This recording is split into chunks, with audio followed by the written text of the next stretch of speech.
So why does Mark Webber's car have more problems than Sebastian Vettel's this year? I think both Red Bull drivers, to be honest with you, Ashwin, they've had their fair share of problems. We know with Sebastian Vettel, he had an alternator problem at Valencia where, let's be honest, Sebastian was leading comfortably, and had that not happened, then Sebastian, I'm sure, would have gone on to win that race. And also in Abu Dhabi as well, we know that Vettel was told to stop his car on track because he had an issue with his fuel, and then he was forced to start from the back of the field, well, start from the pit lane. So yeah, Sebastian's had his fair share of problems as well, but so has Mark. You know, we know that he's had issues with his curves you know, throughout the season, and again, like Sebastian, he suffered an alternator problem at the US Grand Prix. So I think, you know, both drivers, Ashwin, both Red Bull drivers have had their problems. So I think Mark, I wouldn't say he's had more problems than Sebastian Vettel. I think both drivers have had their fair share of issues, and Red Bull will be hoping, fingers crossed, that they don't have any problems at Interlagos, particularly Sebastian. And we know that Sebastian has already said that he's worried about having an alternator issue at Brazil. So it'll be interesting to see how Red Bull approach the final race of the season. And yeah, I think Sebastian might be a little touch nervous about the alternator in his car. But to answer your question, Ashwin, I think both drivers have had their fair share of problems, and I wouldn't say that Mark has had more problems than Sebastian.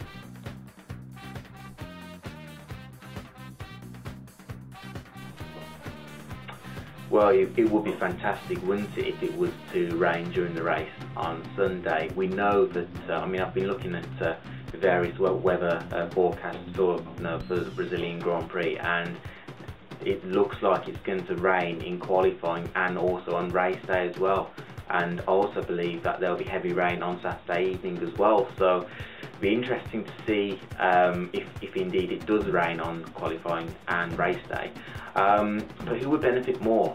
I'm not entirely sure as to who would, because Sebastian's proven on numerous occasions that he's a very good driver in the wet. You only have to look at his performance in Toro Rosso at Monza in 2008. That was a great performance from Sebastian. But Fernando, he's not a bad driver in the wet either. So I think for me personally, I think it's difficult to say as to who would benefit from if it does rain on Sunday. But I think Fernando is the one that who would like it to rain, because with a wet race, absolutely anything can happen, and absolutely anything can happen at the Brazilian Grand Prix. We've seen championships go down to the wire, and them being held at Brazil. So anything can happen. Again, to say, I think if it was to rain at the Brazilian Grand Prix, I think it'd be great for the neutral. But I think to answer your question, I think Alonso would like it to rain, and I think he'd be the one that would benefit. But Sebastian has proven that he is a very good driver in the wet as well.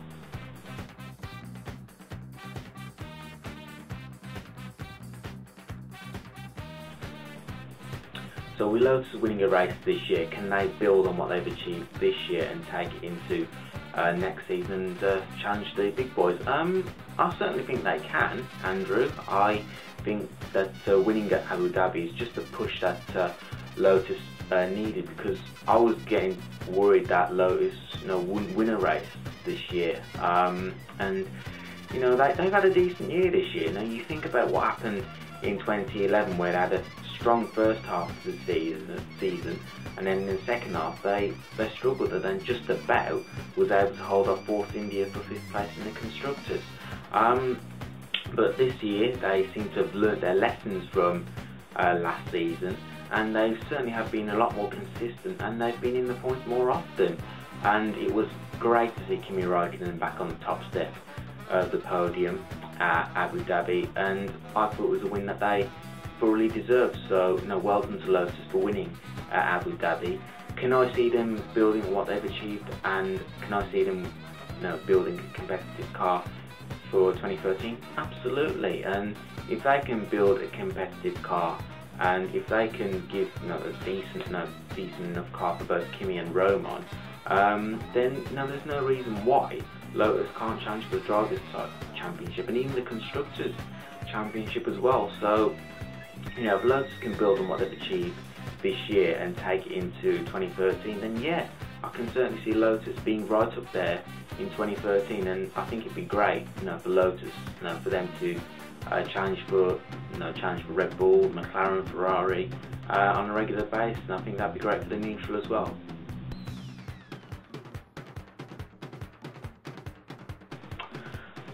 I think we could be in for a close finish on Sunday. I really do, Tony, and I agree with you. It's been a fantastic year for Formula One, and we got what we wanted. The fact that the Drivers' Championship is coming down to the final race of the season. We know we're coming to Brazil.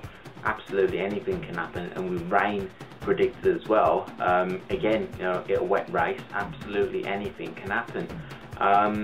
I think Sunday, if Fernando can qualify on the top 2 rows of Brazil, then I think Fernando's got a great chance of finishing on the podium.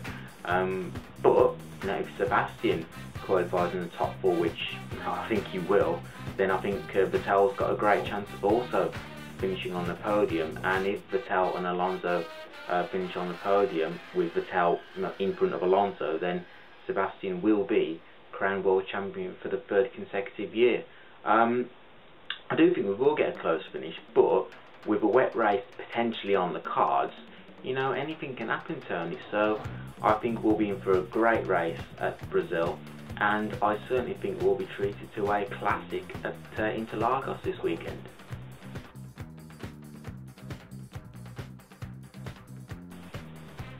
So has the 2012 season been a disappointing one for Force India?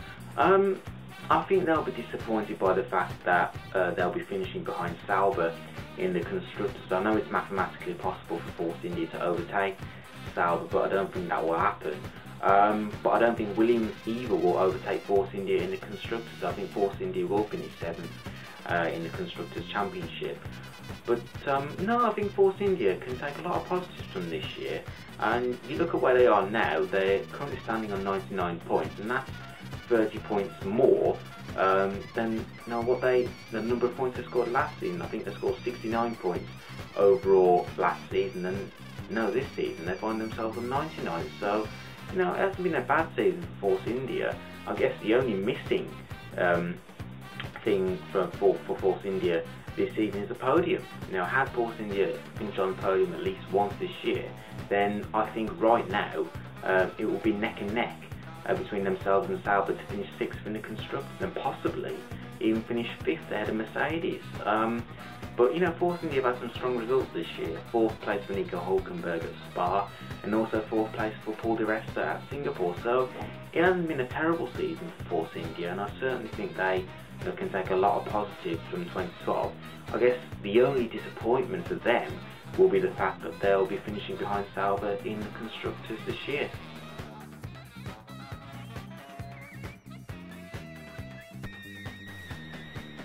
Well, for me, the 2012 Formula One season will be the best ever, one of the best ever seasons in Formula One.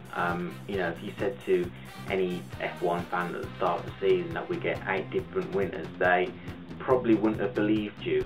But it's been fantastic to see 8 different winners.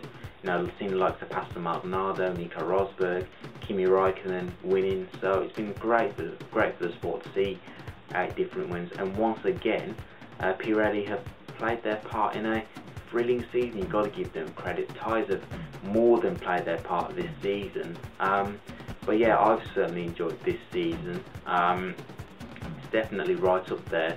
And we go into the final race of the season with the Drivers' Championship still in the balance, and we go to Brazil. Both Fernando Alonso and Sebastian Vettel still have a chance of being crowned world champion this year, and we wanted the Drivers' Championship to come down to the final race of the season, and we've got that. I just think there'll be one more twist this season, and that twist might well be the rain You know, the rain could play a significant part this weekend, and if it does indeed rain, then that could play a huge part in the Drivers' Championship. So, you know, I think 2012 will definitely be right up there in terms of, you know, entertainment, you know, being one of the best ever seasons in Formula One. And, you know, to have 8 different winners, I think it's just been absolutely phenomenal. And I just hope we, you know, get to see more of the same next season in 2013. But yeah, I think I would love to see Fernando Alonso be crowned world champion this year, and it'd be a great story if Fernando was to be crowned world champion. You know, take nothing away from what Sebastian has achieved this year. He's certainly come on strong in the second half of the season, and he once again proved that he's a fantastic driver. But I think if Fernando were to win it, I just think it'd be a fantastic story. You consider where Ferrari were at the start of the season, and they were nowhere. You know, Ferrari and Alonso were struggling, but as the season's gone on, they certainly have improved their car. Felipe Massa's had a much stronger second half of the season. Fernando, as you would expect, has always been consistent. I don't remember him having a bad race for Ferrari. I know he retired at Suzuka, but apart from that, he hasn't had a bad race for Ferrari this season. I don't remember him having a bad race, and I personally would love to see Fernando Alonso crowned world champion, as I'm sure most neutrals would like to. But yeah, that's the end of this week's Ask Manish. So if you do have any questions, F1 questions, and do send them to @Baggies20 on Twitter for the next edition, and I look forward to reading them. But for now, cheerio.